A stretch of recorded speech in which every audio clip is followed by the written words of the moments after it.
আজকে আমি আপনাদেরকে তৈরি করে দেখাবো খুব মজাদার একটি বিকালের নাস্তা, আলু পুরি। বড় সাইজের এই আলু পুরি একবার বাসায় বানিয়ে খেলে এর ফ্যান হয়ে যাবেন। প্রথমেই আমরা একটি বাটিতে নিয়ে নিব ময়দা। এরপর এর উপরে আমরা দিয়ে দিব সামান্য পরিমাণে ইস্ট। এরপর দিয়ে দিব সামান্য চিনি। এরপর লবণ। এরপর পরিমাণ মতো তেল।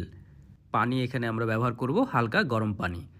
এরপর এই সবগুলোকে একসাথে আমরা ভালোভাবে মেখে নিব। এরপর আমরা 5 থেকে 7 মিনিটের মতো আমরা হাত দিয়ে চেপে চেপে মেখে আমরা একটি ডো তৈরি করব, নরম সফট ডো। ডোটি তৈরি হয়ে গেলে এর উপরে আমরা দিয়ে দিব সামান্য পরিমাণে তেল।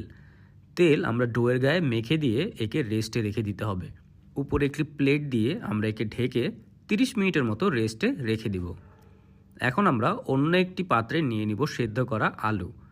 আলুকে আমি আগে ভর্তা করে নিয়েছিলাম, দিয়ে দিলাম লবণ, আদার গুঁড়া, এখন দিব রসুনের গুঁড়ো, তারপর দিয়ে দিচ্ছি জিরার গুঁড়া, এরপর দিয়ে দিব ধনিয়া, লাল মরিচের গুঁড়ো, সামান্য হলুদ, এরপর দিয়ে দিব ধনিয়া পাতা। এরপর এই সবগুলোকে আমরা একসাথে ভালোভাবে মেখে নিব। আপনারা কে কোথা থেকে আমার এই ভিডিওটি দেখছেন অবশ্যই কমেন্ট করে জানাবেন। আমি আপনাদের সবার কমেন্টের উত্তর দিব, কারণ আপনাদের কমেন্ট পড়তে আমার সত্যিই অনেক ভালো লাগে। আমার মিশ্রণটি দেখতেই পাচ্ছেন সুন্দর তৈরি হয়ে গেছে। এই মিশ্রণকে আমরা এক পাশে রেখে দিব। এরপর আমাদের ডোকে আমরা বের করে নিয়ে আসব। রেস্ট করা হয়ে গেছে। এখন আমরা ডোকে হাতের সাহায্যে একটু মেখে আমরা ডোটিকে 3 ভাগে ভাগ করে নিব। এরপর আমরা একটি বেলুনের সাহায্যে আস্তে আস্তে করে বেলে রুটির মতো করে নিব। এরপর এর ভিতরে আমরা আলুর মিশ্রণটি দিয়ে দিব। তারপর হাতের সাহায্যে একে আমরা বন্ধ করে দিব। দেখতেই পাচ্ছেন পুরির মতো করে আমরা একে তৈরি করে নিচ্ছি। এরপর আমরা হাতের সাহায্যে আস্তে আস্তে করে চেপে চেপে একে বড় করে নিব। খেয়াল রাখবেন যাতে ভিতরে স্টাফিং বের হয়ে না আসে। এরপর উপরে দিয়ে দিব সামান্য ময়দা। এরপর বেলুনের সাহায্যে হালকা বেলে নিব। বেলা হয়ে গেলে আমরা হাত দিয়ে এর উপরে সামান্য ডিজাইন করে নিব। আপনারা না চাইলে এই ডিজাইন না করলেও হবে।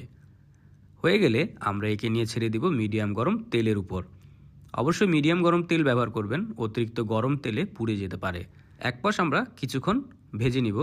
হয়ে গেলে আমরা একে উল্টে অন্য পাশ ভাজা শুরু করব।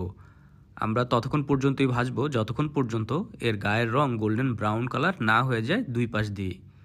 দুই পাশেই যখন গোল্ডেন ব্রাউন কালার চলে আসবে বুঝতে হবে আমাদের ভাজা হয়ে গেছে। দেখতেই পাচ্ছেন কি সুন্দর রং চলে এসেছে। এখন আমরা একে তুলে ফেলবো।